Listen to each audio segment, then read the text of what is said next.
Due to a blizzard, my flight was canceled. There were no places in the motel, so I decided to return home to spend the night. I didn't want to wake anyone up, because it was already midnight. I ran into the house, climbed the stairs to our bedroom. I decided to surprise my husband. I took off my clothes and in my underwear, dived under the covers, but instead of his body, my daughter-in-law was waiting for me there. I screamed in horror. He was lying next to me. My name's Dorothy, 60-1, South Side raised, North Side polished, Chicago through and through. I was supposed to be on a plane to Vancouver to visit my daughter, my calming cup of tea in human form, but O'Hare turned into a snow globe and the universe shook it too hard. So I inched my sedan through whiteout streets, crept into my own house like a cat burglar, and dove into my bed like a woman who still believed in warm husbands and simple answers. You know the rest of that first beat. The shriek, the recoil, the split second of disbelief that somehow had enough room inside it for a whole year of marriage memories to sprint past my eyes waving red flags I'd refused to see. My son Nathan's wife Tessa went very still, like a deer who learned to enjoy headlights. And there on the other pillow, lay my husband Graham, startled,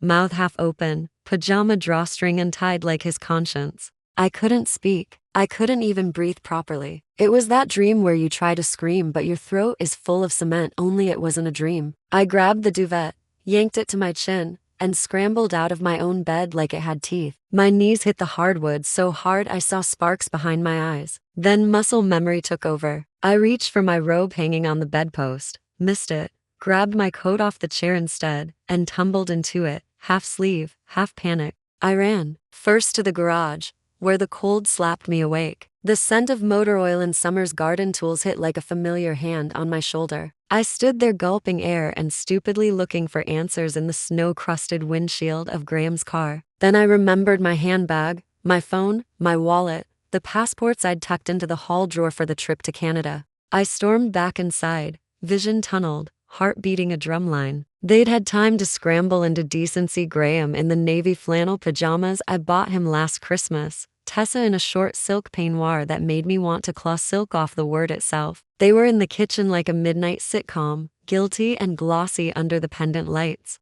How long? Does Nathan know? The words clawed out of me before shame could sand them down. My mind did a crazy ping-pong between my son's face at 5 after a lost soccer game and my son's face at 31 on his wedding day. My son, who was on a business trip in Dallas, who had asked me to check on Tessa because he worried she wasn't sleeping well without him. Graham lifted his hands like a policeman had him at gunpoint. Dorothy, sit. Let me explain. I paced, a metronome of rage. Explain? I laughed, a sharp, clean sound I didn't recognize. Explain how my daughter-in-law, who used to be your secretary, is in my bed in my house. Explain with charts? Because I'm going to need charts. Tessa leaned on the counter, calm as an ice statue, the tiniest smile hovering, like this was a show she'd auditioned for and landed the lead. That did it. Rage became focus. You look pleased, I said. Is this amusing to you? It's revenge. She said, light as confetti. This is just revenge. I am unhappy because of you. Your son can't give me any money, a separate house or a child. He doesn't even want to sleep with me because he's obsessed with his sport. All he has in his head is football. And you support him in this. In your family, only career comes first. Revenge? For what? My voice cracked into a laugh that felt like glass breaking in a church. I saw the garage sale in my mind last month, the cups with the faded violets, the old dresser I'd loved enough to let go because I was clearing space to turn the back room into a nursery for future grandbabies. Sam, my friend, my neighbor, my unlicensed therapist, had leaned over with his conspiratorial eyebrows and said, Dottie, watch your husband with Tessa. Too close. And I'd answered without looking because denial is best served without eye contact. We love her like a daughter. Now the lies showed up for collection. I turned to Tessa. If you want to see what revenge is, I'll arrange it for you. Graham stepped forward, palms out. No. Don't take revenge. She regrets everything. We regret it. He called me the way men use pet names to varnish splendors. He aimed for sorrow and landed on sales pitch. Tessa smiled with her teeth. I don't regret being honest with myself. Something in me snapped into a cleaner shape. I moved, past them, down the hall, into the closet. 2 rolling suitcases thumped onto the floor. Dorothy? Graham's voice was a tremble I'd heard only once before, when his father died.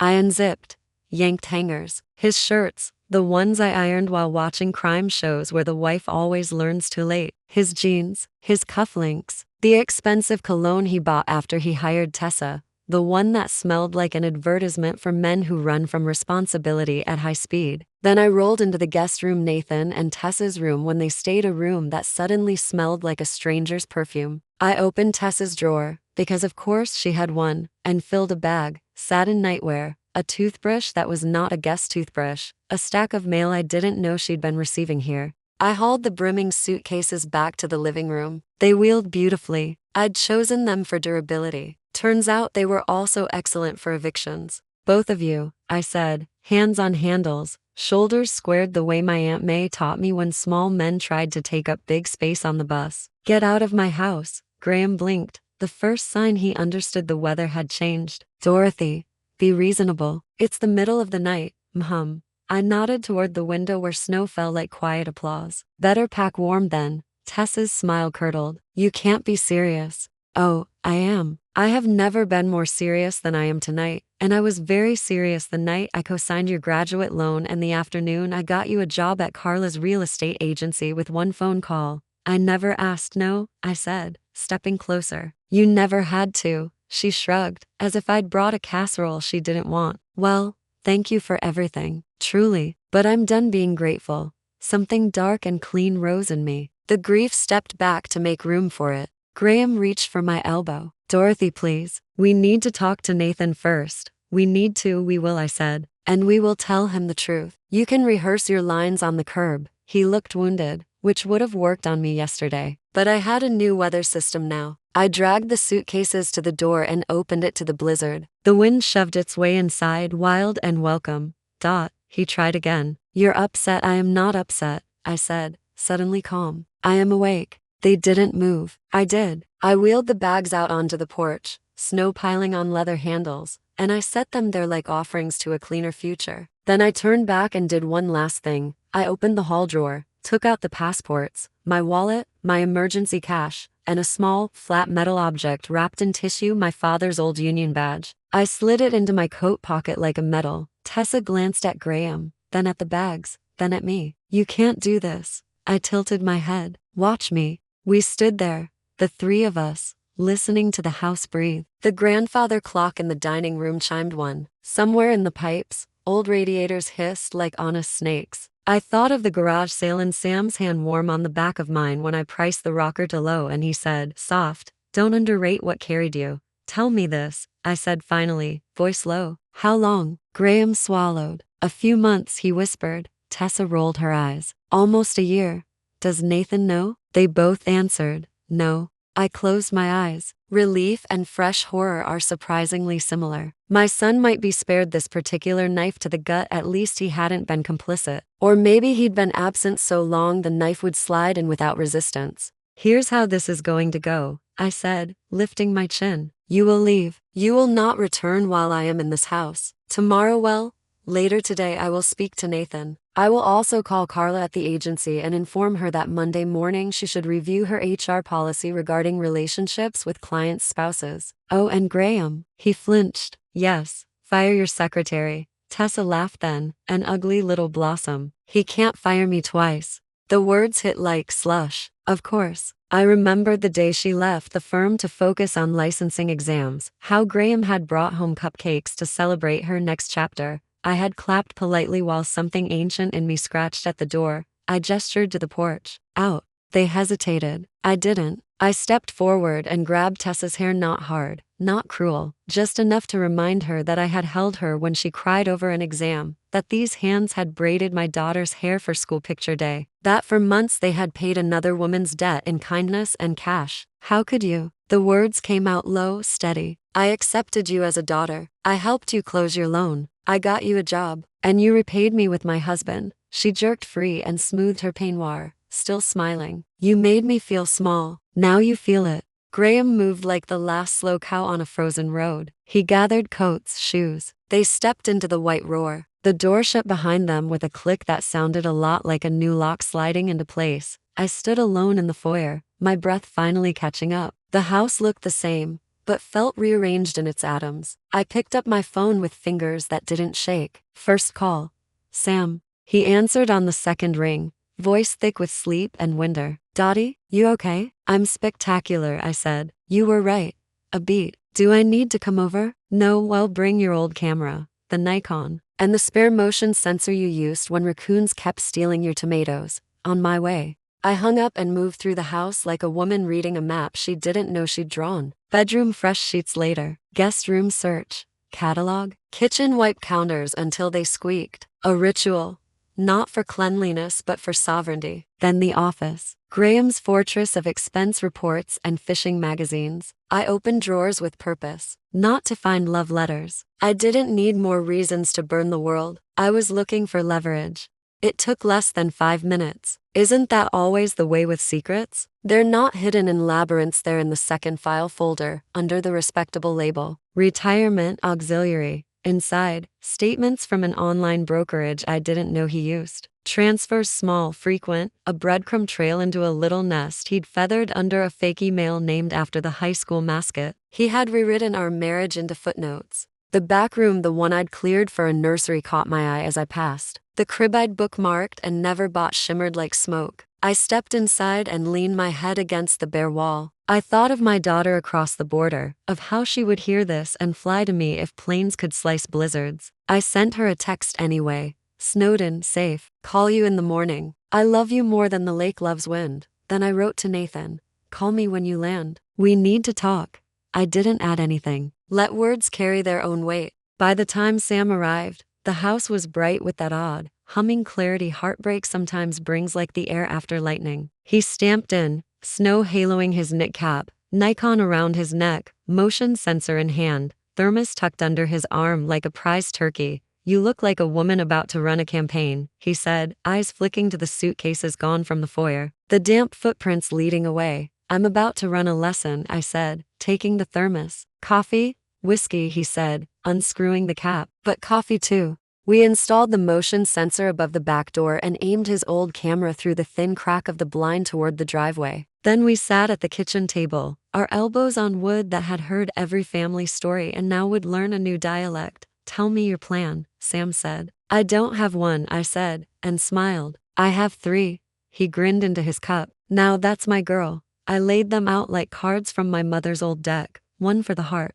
one for the wallet, one for the story. First the heart. Tell the children the truth but with care, with the surgeon's precision I wish someone had used on me. My daughter first, because she would ask fewer questions and listen to my breathing between sentences. Then Nathan, who would fly home on fury and I'd have to decide what to let burn. Second, the wallet, rekey the house, freeze the auxiliary retirement with a well-timed call to an institution that loves compliance. File the preliminary separation paperwork before breakfast. Arrange my own quiet audit of our finances, line by line, another language I speak fluently. Third, the story, the thing you craft when people try to write you as a footnote. I would not be the woman they broke. I would be the woman who built a ladder out of the broken pieces and made them climb down. Sam listened, nodding. The way he has ever since the neighborhood realized he wasn't just the man who fixed his own roof but the one who knew what to do when a coyote stalked their Yorkies. I'll call my locksmith cousin, he said, and my niece at the bank. She eats fraud for breakfast. Make it brunch, I said. I want to sleep for an hour before the sun comes up. We set our alarms like to generals in a domestic war and dozed in chairs, the house humming around us. When I woke, the light was the gray of a city deciding whether to function. The first text on my phone was from Nathan. Just landed. What's wrong? Is Dad okay? Is Tess okay? My thumb hovered. Tell your boy the truth, but tell him like a mother who knows exactly where the axis is and how to keep the world from flying off it. Before I could type, doorbell. Not 1, 2, 3 rings in rapid, frantic succession. Sam's eyes met mine. The Nikon clicked softly as it woke. The motion sensor blinked. I rose, every bone in me suddenly alert. I walked to the door and looked through the peephole. Beyond the distorted glass, in the white roar of the aftermath, stood Graham and Tessa, hair full of snow, faces flushed, arms full of apology and something else I couldn't yet name. Ready? Sam whispered. Ready, I said. I turned the deadbolt slowly, each metallic notch a drumbeat, and opened the door to the traitors who thought they had seen my worst. They were wrong. I opened the door and let the cold do the first talking. It rushed in and wrapped itself around their ankles like a truth-telling dog.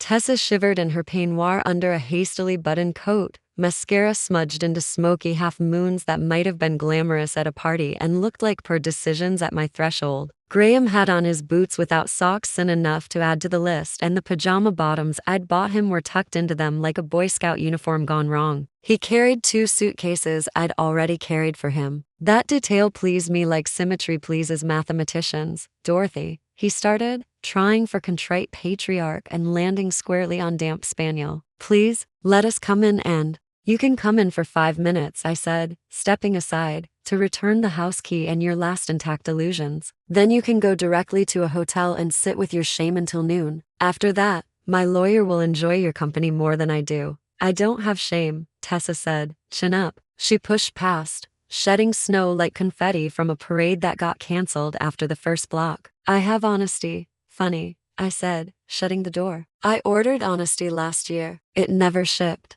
Sam occupied the corner of the foyer like a lamp that happens to smirk. He raised his coffee in greeting and the Nikon's red light winked once, twice. Graham noticed him and the way a camera raises the stakes. He straightened instinctively, an old salesman's reflex to the presence of documentation. The key, I said, palm up. Graham fumbled and produced his ring. I slid the house key off and handed him the rest, because even on my worst night I know the difference between what I'm taking and what I'm giving. Tessa dropped a key fob into my palm with a flourish, like she was handing me a tip for good service. You're being theatrical.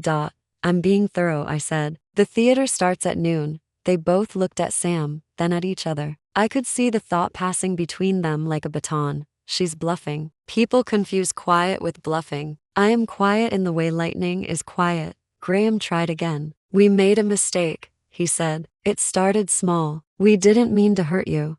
You meant to enjoy yourselves, I said. The hurt is a late fee you never planned to pay. Tessa huffed. You're acting like you're the only one who gets to want things. I smiled and let the silence answer her. Want is a currency. I have reserves. We moved to the kitchen because confessions like hard chairs. Sam poured 2 more coffees without asking. Tessa didn't take one guilt, jitters, or arrogance. Hard to tell. Graham cradled his like it contained a sermon. I'll save you effort, I said, pulling a legal pad from the drawer. What happened is already obvious. What matters now is the schedule. In the next 2 hours, a locksmith will change the cylinders. At 10, I meet with Carla. At 11, I call the bank that manages the auxiliary retirement account. At noon, I file for a legal separation. After lunch, I bake lemon bars because I am not letting you take my recipes too. Graham looked up sharply. The account is mine. It is ours, I corrected, and wrote a case number that did not yet exist but would. And this will be your favorite part, it is flagged. Tessa snorted. Flagged? What are you?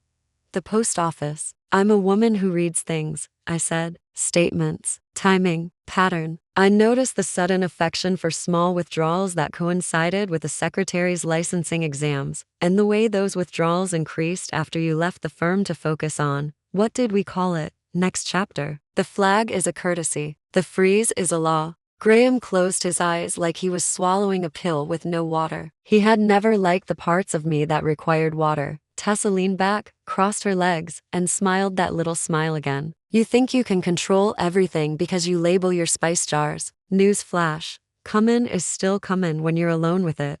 I'll put that on a tea towel, I said. Right under don't cheat where you sleep. The doorbell rang before she could answer. Sam checked the peephole. Locksmith, he said, and the small satisfaction of competence filled the foyer like heat from a very honest fire. The cousin's square hands, cheerful eyes set his case on the floor and got to work with a choreography I found indescribably soothing. Screws out.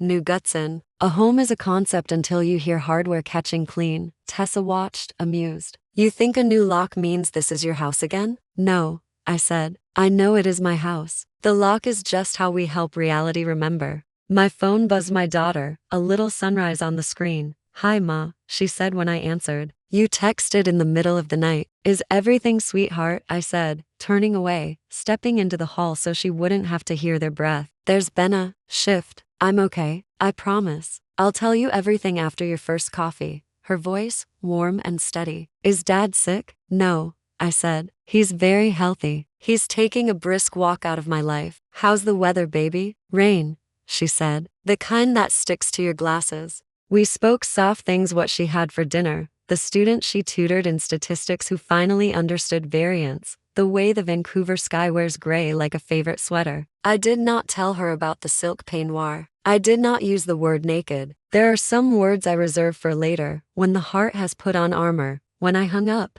Sam slid a sheet of paper across the table. Bank contact fraud unit, he mouthed. The niece had texted back. I felt seen in a way all women over 50 deserve and too few receive, as functional, fast, dangerous in the right way. Graham set his cup down. I'm not leaving without a conversation with Nathan. You'll get one, I said, but not here, and not alone with him. I will not allow you to turn my son into your confessional. Call him from the car. Or wait, he'll be here soon enough. As if summoned by my own punctuation, my phone buzzed again. Nathan, in the cab, be home in 25. My stomach did a strange, elegant flip. The maternal part of me wanted to put out snacks. The lioness wanted to move furniture to create better sightlines. I did neither. I breathed. Tessa's face lit like a marquee. Finally, she said, we can tell him together. Sam stood. You'll tell him what you've already told us, he said, polite as a deacon, dangerous as a winter river, that you made choices, and you'll listen to his mother when she says enough. Oh please, Tessa said, rolling her eyes. He's a grown man. He doesn't need his mother. I finished for her, smiling. You'd be surprised what grown men need. Many of them need to learn how to apologize to their mothers. The rest need socks in their boots.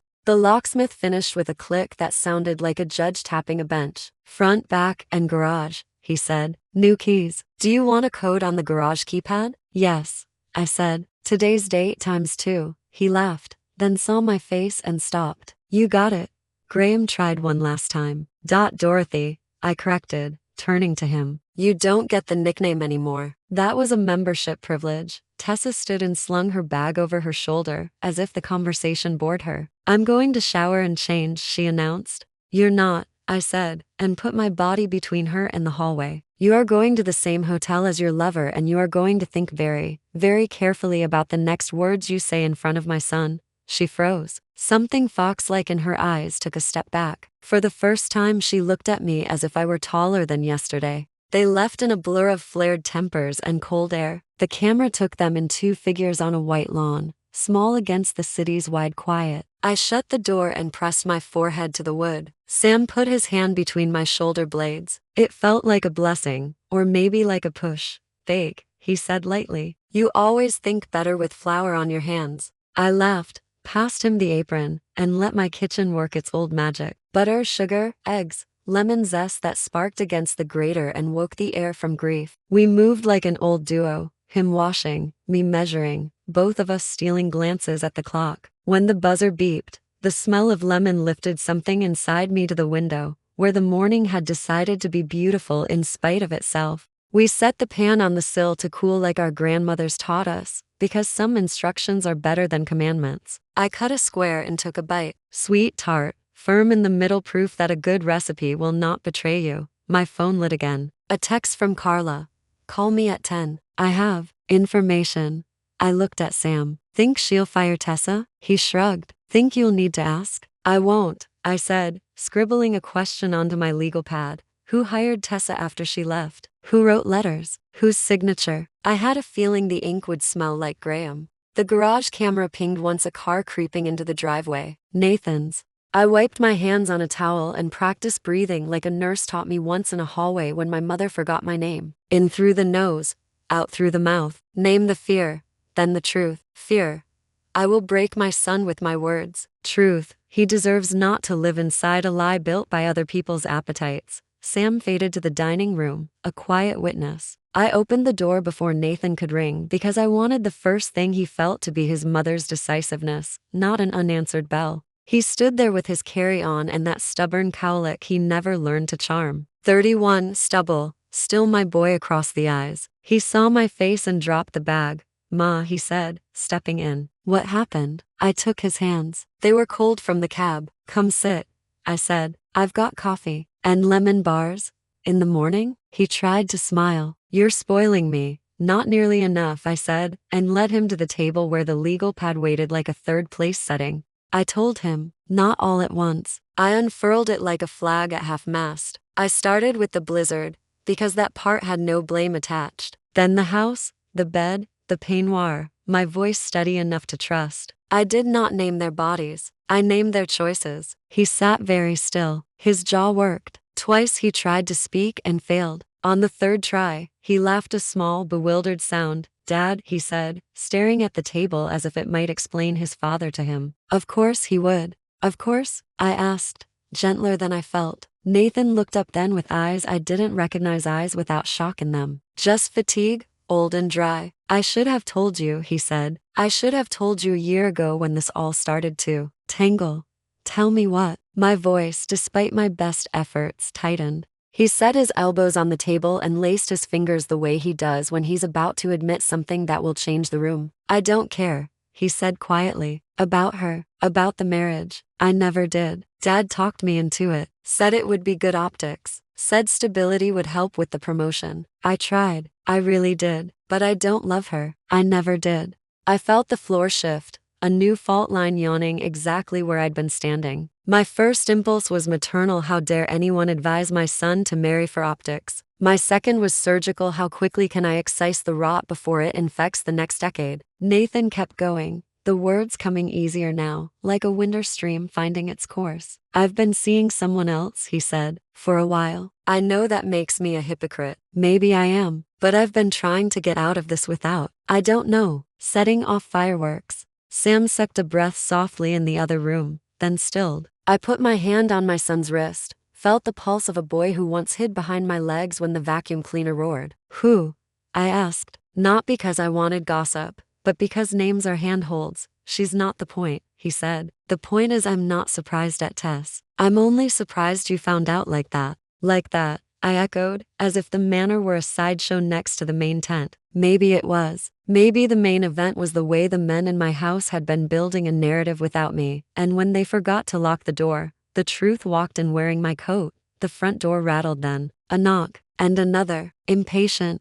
Nathan looked up sharply. Is that your father? I said. And the woman he invited to the middle of our lives? Nathan's mouth went tight. He stood, taller suddenly, like decision adds inches. Good, he said. Let's do this. I rose too, and something like electric calm spread from my sternum to my fingertips. I had rehearsed for 1,000 nights how to protect the people I loved from the world. It turns out sometimes the world sits at your table and asks for lemon bars with a forked tongue, and you have to protect them from that instead.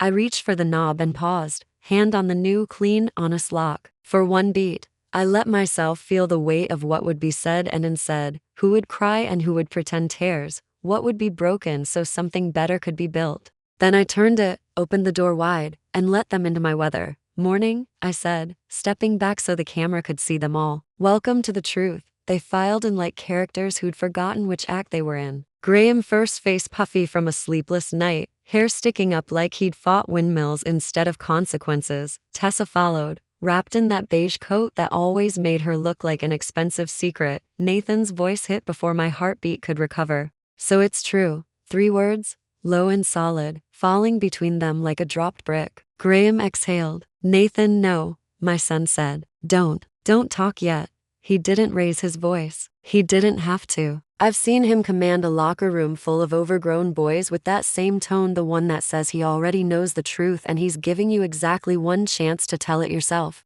I moved to the side, folded my arms, and leaned against the counter. The house was quiet except for the faint hum of the refrigerator and the soft tick of the camera lens above the window. I'd left it running. Let them all see themselves clearly for once. Tessa tucked her hair behind her ear, nervous habit. Nathan, I didn't mean for it to happen this way. You didn't mean for Mom to find you in her bed? He said, because I feel like that part didn't just happen. The air crackled. Graham started to speak again, but I cut in this time. Let her talk, I said. Women who destroy homes should at least practice public speaking. Tessa turned to me, eyes glassy but still defiant. You act like you're innocent. You raised him, Dorothy. You made him cold. You told him his career was more important than love. I laughed, not kindly, not cruelly, just honestly. I told him to be independent. You heard what you wanted. That money and status would solve everything. They don't. You proved it. Nathan was still staring at her, jaw tight. So what was it, Tess? Revenge? Boredom? Her voice sharpened. I was lonely, Nathan. You were never home. You canceled every plan we had. I sat at that table alone while you traveled with your team, and your mother treated me like a charity case she had to manage. I wanted to feel wanted. By my father? He said it so softly it made the walls hold their breath. Tessa swallowed. I didn't plan it, but she gestured toward Graham, who immediately cut her off. Enough, he snapped. Don't turn this into a witch trial. Dorothy, you've had your fun. The locks, the theatrics, what are you trying to prove? That I'm not you, I said simply. That when I lose something, I clean up my own mess before someone else slips on it. Nathan stepped closer to him. You told me to marry her, he said. You told me it would look stable. You called her a good investment. I thought you meant for business dinners, not your midlife crisis. Graham's face hardened. You didn't love her either. Let's not pretend you were some faithful martyr. No, Nathan said, steady. But I didn't drag her into Mom's bed. And there it was, that last word again. Mom's. A line drawn in family blood, separating what could be repaired from what would stay broken. Tessa took a shaky breath. You think I wanted any of this? I married a man who looked right on paper. His mother despised me. His father, she caught herself, looked at Graham,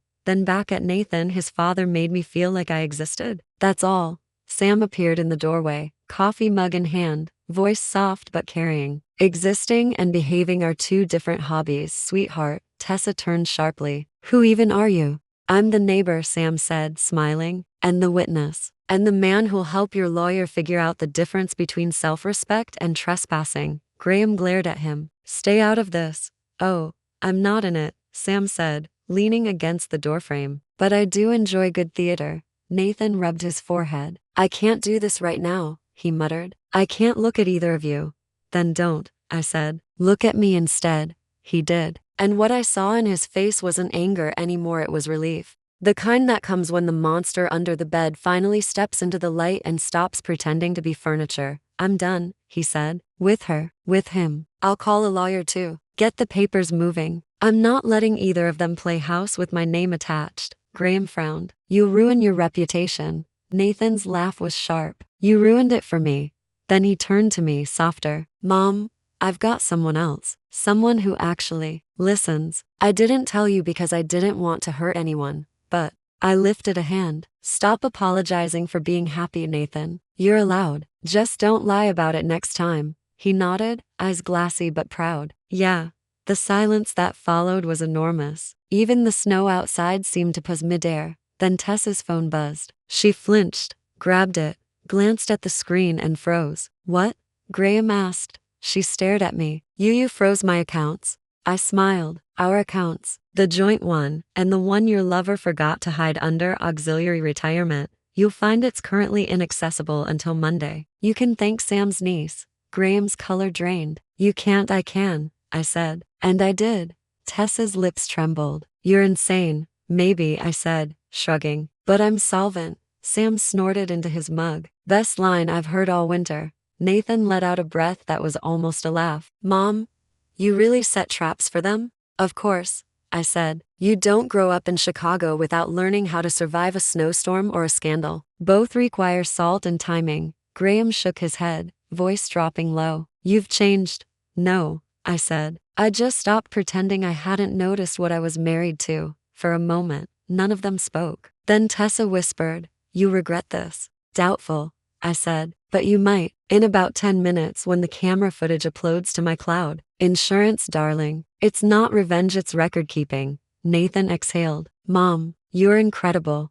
I'm organized, I corrected. There's a difference. He smiled, small but real. Still incredible. Graham's jaw worked like he was chewing the word divorce. I could see the panic starting to bloom, not about losing me, but about losing control. I'm calling my lawyer, he muttered, fishing for his phone. Good, I said. Mine's expecting you. His name's David Klein. He does not appreciate liars, but he adores documentation. Tessa shot me one last venomous look. You're enjoying this? Oh, sweetheart, I said. I don't enjoy any of it. I just believe in consequences. It's how adults play fair. Nathan stood, picked up his bag, and looked at me. I'm going to stay at a hotel tonight, Mom. Clear my head.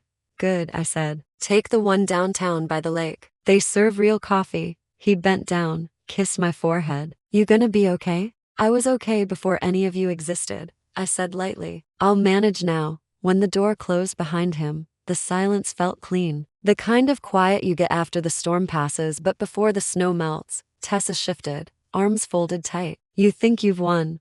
No, I said, meeting her eyes. Winnings for games. I'm just restoring order. Graham sighed, his voice suddenly small. What do you want from me, Dorothy? Nothing, I said. That's the beauty of it. I want nothing at all. I turned my back on them and began clearing the dishes. My movements calm, precise, a woman reclaiming her kitchen one plate at a time. Sam leaned against the doorway, watching. That, he murmured, is scarier than any yelling I've ever heard. I smiled faintly. Yelling's for amateurs. When I turned around again, they were gone, just two sets of damp footprints leading back to the cold driveway. For a long moment, I just stood there, breathing. The kettle hissed softly, like the house was sighing with me. Sam handed me a cup of tea. So what now, Dorothy? Now, I said, staring out at the snow-covered lawn, we build something better. But first, I think I'll let them wonder what comes next. He grinned. Oh, you've got something planned. I nodded slowly. Oh,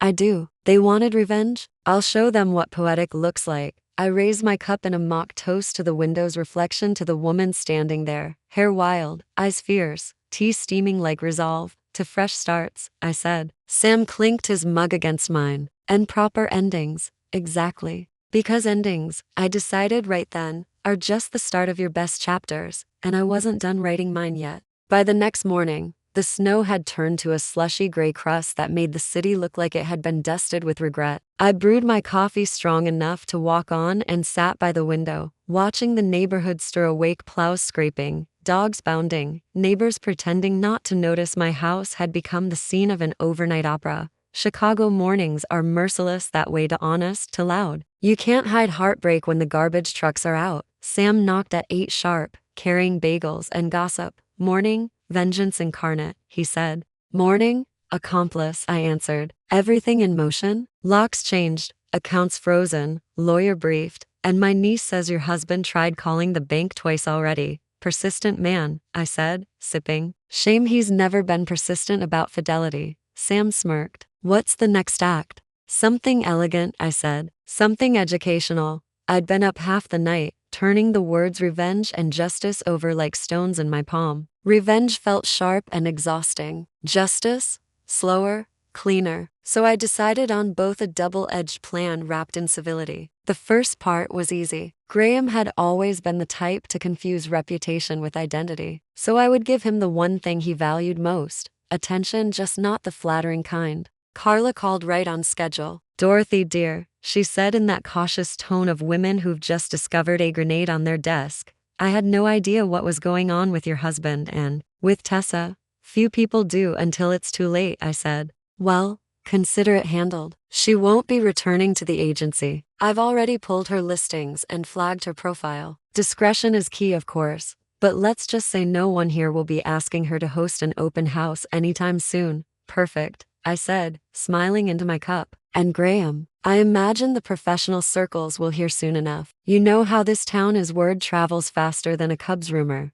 Good, I said. Let it travel. After I hung up, Sam looked over his bagel. You just torpedoed both their social lives. Social lives? I said, raising an eyebrow. Sam, they used to host neighborhood poker nights in my dining room. Now they can play solitaire together in a motel. He grinned. And the second part, that, I said, leaning back, requires a bit of theater. You see, Graham had one Achilles heel beyond his ego, his annual company gala. He lived for it, tuxedo pressed, hair slicked, speeches memorized to the comma. It was a celebration of deals closed and hands shaken, where men his age pretended they still ran the city instead of checking with their accountants first. This year's gala was in 3 days, and I had just enough time to make it unforgettable. That afternoon, I called the event planner. This is Mrs. Harper, I said, using the same breezy tone I'd perfected over decades of pretending things were fine. My husband asked me to confirm our attendance for Friday. There's been a slight change.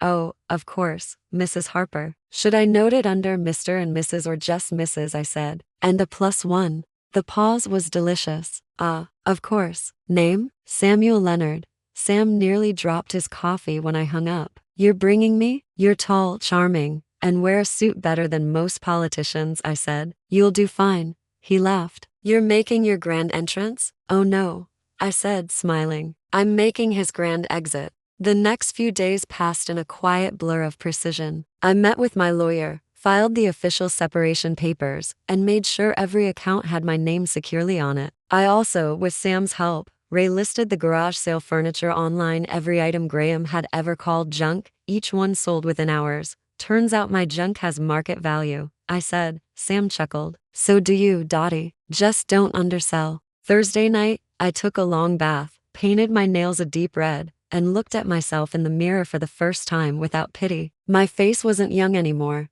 but it was sharp, all cheekbones and clarity. My hair, silver at the temples, looked like it had been kissed by the storm that birthed my new life. For the first time in years, I didn't see a wife. I saw a woman. Friday arrived like a promise. I wore a black gown, simple, sculpted, sleeveless, and Sam, bless his heart, looked like he'd stepped out of a Sinatra song. You sure about this? He asked as we pulled up to the Palmer house, lights blazing, valets in black gloves darting through the snow. I've never been sure, I said. Sometimes, Sam, you have to attend the funeral of your own marriage and bring champagne. We walked in. Heads turned. That old ballroom energy, crystal chandeliers, live jazz, perfume thick as politics wrapped around me like a dare. And then I saw him. Graham stood near the bar, tuxedo immaculate, smile strained. Tessa wasn't there, not yet, but several of his colleagues were, whispering the way people whisper when they know something scandalous but can't decide whose side to take. When he saw me, he froze mid-laugh. His drink tilted just enough to stain the cuff of his perfect white shirt.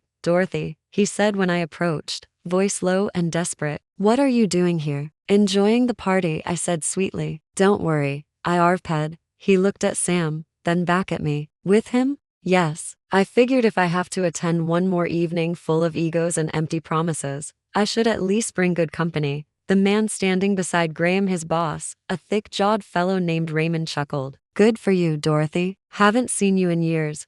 Oh, I've been busy, I said, taking Sam's arm. Cleaning house. Graham's jaw clenched. Can we talk privately? No, I said. You've had enough privacy. At that moment, Tessa swept in a vision in emerald green, the color of envy itself. She froze when she saw me. It was almost worth every sleepless night just to see that flicker of panic behind her lashes. Well, I said, smiling wide enough to hurt. If it isn't the guest of dishonor. She recovered fast, sidling up to Graham. Dorothy, how brave of you to come. Oh, not brave, I said. Just punctual. I never miss the moment a lie dies. The people around us were pretending not to listen, which is to say, they were hanging on every word. I turned to Raymond, all polite poise. Did you know, Raymond, that Graham's been doing a little creative collaboration outside the office? Raymond blinked. Collaboration? With my daughter-in-law, I said, smiling wider. Charming girl, really. Though I don't recommend her for clerical work. Very poor at filing, particularly her conscience. A ripple of murmurs spread. Graham's color drained faster than the whiskey in his glass.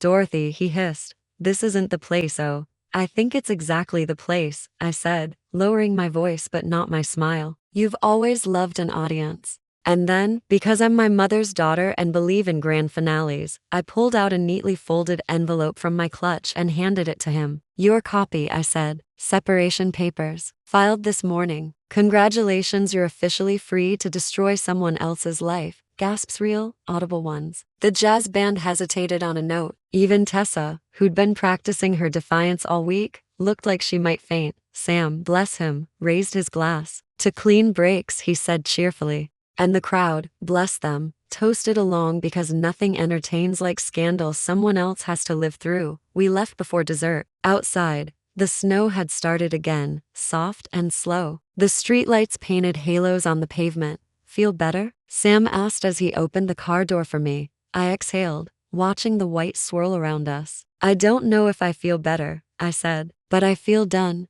He smiled. Done looks good on you. We drove home in comfortable silence. The city blurred past old brick, neon, the faint hum of trains. And somewhere between the river and home, I realized something important. revenge wasn't about hurting them. It was about reminding myself that I still had teeth. That night, I slept for 8 straight hours, dreamless and still, like someone who'd finally put the storm outside where it belonged. But in the morning, when I came downstairs, there was a note slipped under my front door, in Graham's handwriting. It read, "You think this is over? It isn't." I smiled as I tore it in half. "Oh, darling," I whispered, "it was over the moment I stopped loving you." I tossed the pieces into the fire and watched them burn. Morning came gray and quiet, the kind of silence that follows both a storm and a scandal. The papers I'd served at the gala were already making their rounds through the polite underground of Chicago gossip, whispered at brunch tables, typed in lowercase in group texts, relayed with Fox sympathy in charity board meetings. You could almost hear the city saying,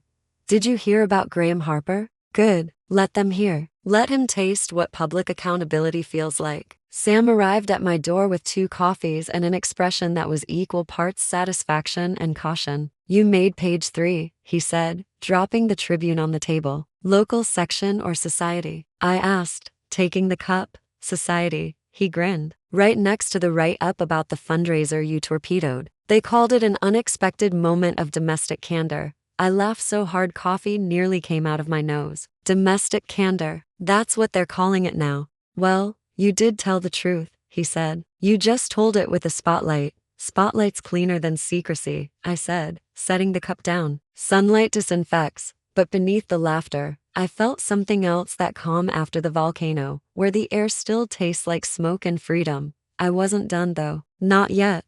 Because the note he'd slipped under my door, "You think this is over? It isn't," was the kind of message men send when they mistake silence for surrender. And if there's one thing I've learned, it's that you never give a coward the last line. I didn't hear from him for 3 days, which was fine by me. I cleaned out the garage, rearranged my furniture, and reclaimed my living room from ghosts. There's something almost holy about reclaiming your own space, about turning the scene of betrayal into the site of renewal. I opened every window. I aired out every lie. But then on the 4th day, Sam found something interesting. He came by mid-afternoon, waving a manila envelope. "You'll want to see this," he said. Inside were printouts, screenshots from a private Facebook group run by Graham's company colleagues. It was all polite phrasing and coded language, but the gist was clear. Graham was trying to frame me as the unstable party. Words like overreacted and emotional distress and false accusations danced across the screen like little gaslights. "He's building a narrative," Sam said grimly. "Classic reputation triage. Pretend you're the victim before anyone asks you what you did."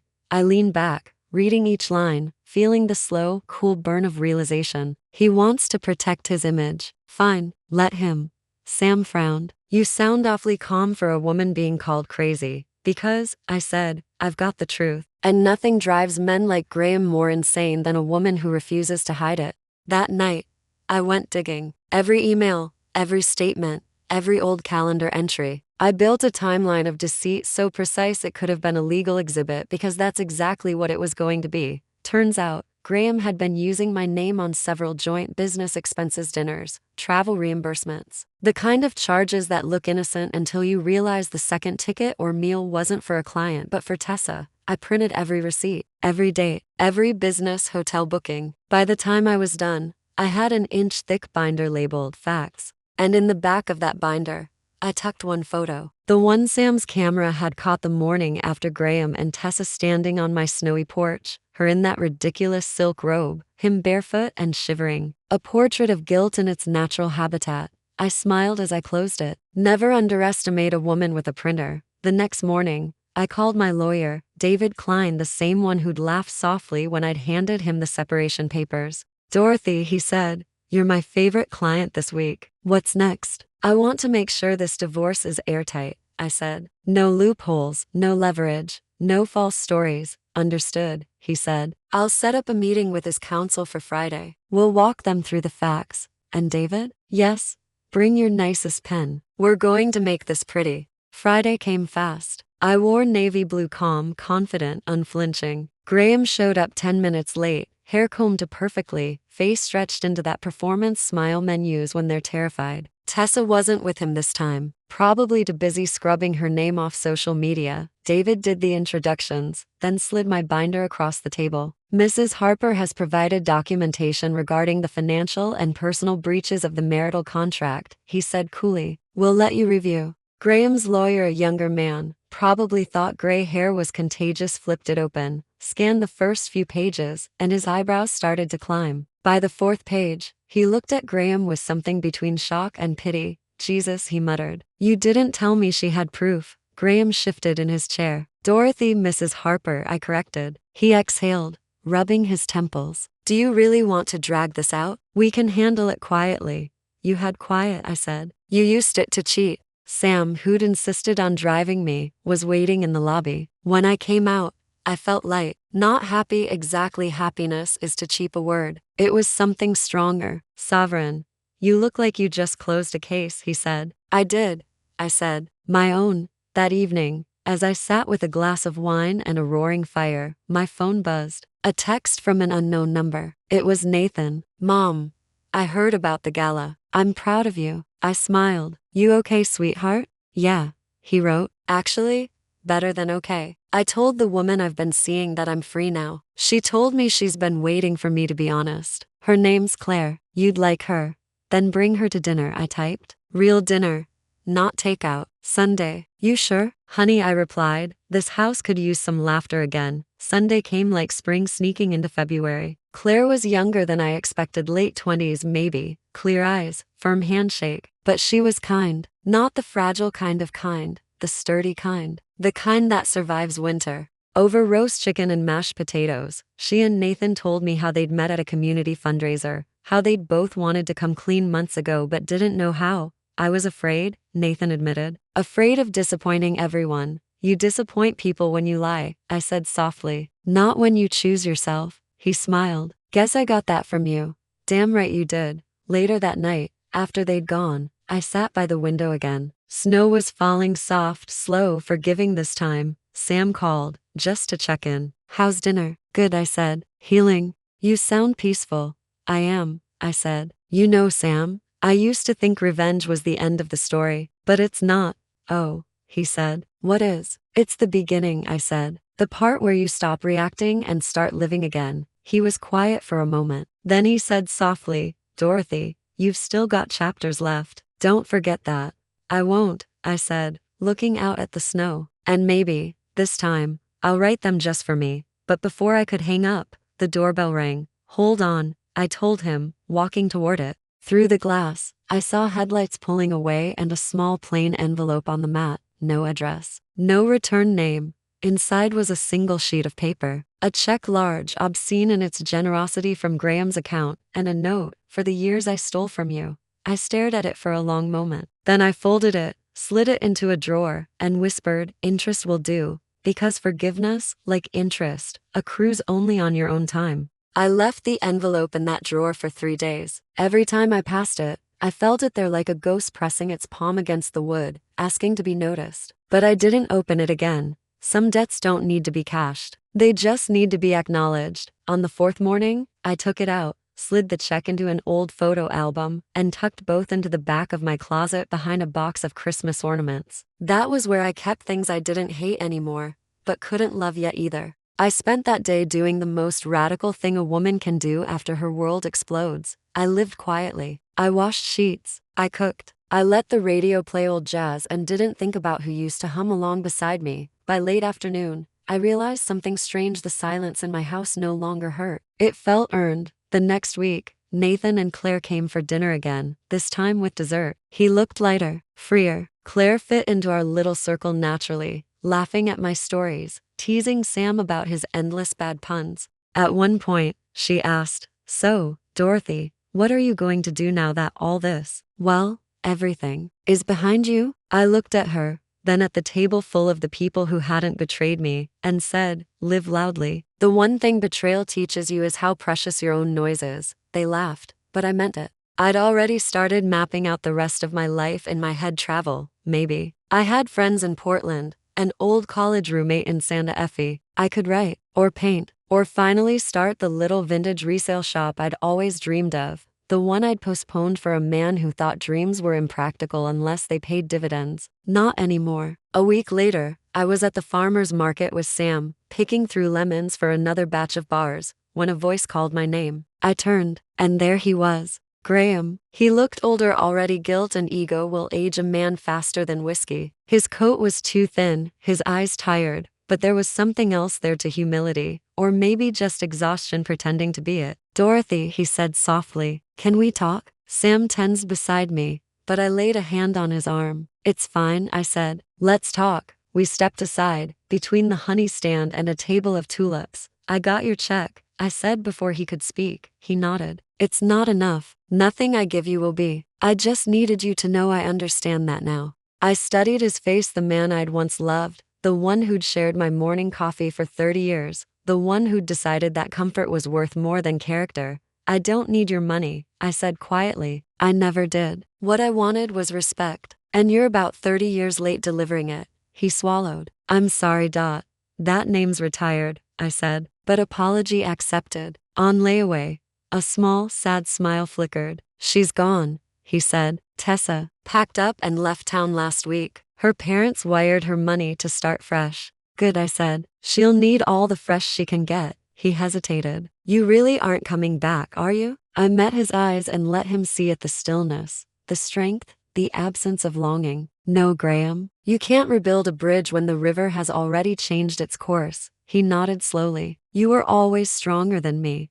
No, I said. I just stopped pretending weakness was love. He left without another word. When I turned back, Sam was standing there holding 2 cups of cider and a paper bag of apples. All good? He asked. All done, I said. That night, I walked through the house not to check locks or count scars, but just to feel the rooms again. The kitchen smelled of cinnamon. The living room glowed warm. I stopped in the back bedroom, the one I'd once wanted to turn into a nursery. I stood there a while, then I smiled, rolled up my sleeves, and began moving furniture. By midnight, it wasn't a nursery anymore. It was a studio, my studio. A desk by the window, a stack of sketchbooks, my grandmother's old easel rescued from the attic. The next morning, sunlight poured through those clean windows like applause. Over the next few months, my life filled up again, not with noise, but with color. I painted. I hosted dinners. I took day trips with Sam, who was beginning to look at me with something I didn't yet dare name,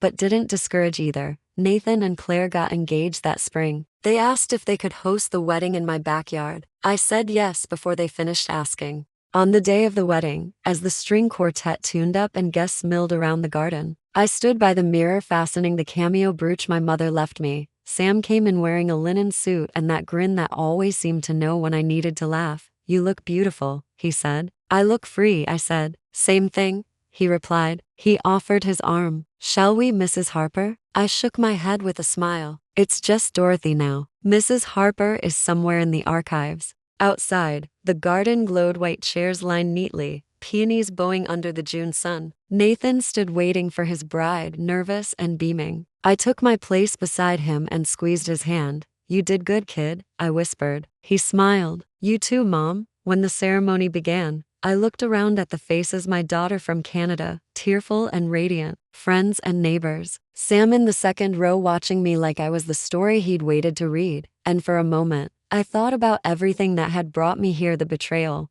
the pain, the blizzard that rerouted my life. If that storm hadn't grounded my flight, I would have never walked in that night. I would have never known. I would have never begun again. Fate, it turns out, has a wicked sense of timing. Later, when the dancing began, Sam pulled me onto the makeshift floor under the fairy lights. The music was soft, something Sinatra might have hummed on a better day. We moved slowly, easily. You ever think about what you'd tell the woman you were a year ago? He asked. I smiled. I'd tell her she's about to be tested, but she'll pass. And when she does, she'll be more alive than she's ever been. He nodded. And the man you were married to, I'd tell him thank you, I said. Sam blinked. Thank you? Yes, I said, resting my head on his shoulder. Because sometimes you have to lose the wrong person to see yourself clearly. And clarity, Sam, is the best revenge of all. When the last guests had left and the fairy lights flickered in the dark, I sat alone on the porch steps, barefoot, wine glass in hand. The moon hung low over the lake, and the air smelled like lilacs and new beginnings. I thought of the girl I'd been at 20, the wife at 30, the mother at 40, and the woman who'd finally said enough at 59. Every version of me had fought to get here, to this quiet, this strength, this peace. I raised my glass to the night. To Dorothy, I whispered, the woman who came home one night and found herself. And for the first time in my life, I toasted not to love, or to vengeance, or to survival, but to myself, because in the end, that's the greatest revenge, to still be standing, smiling, and entirely your own.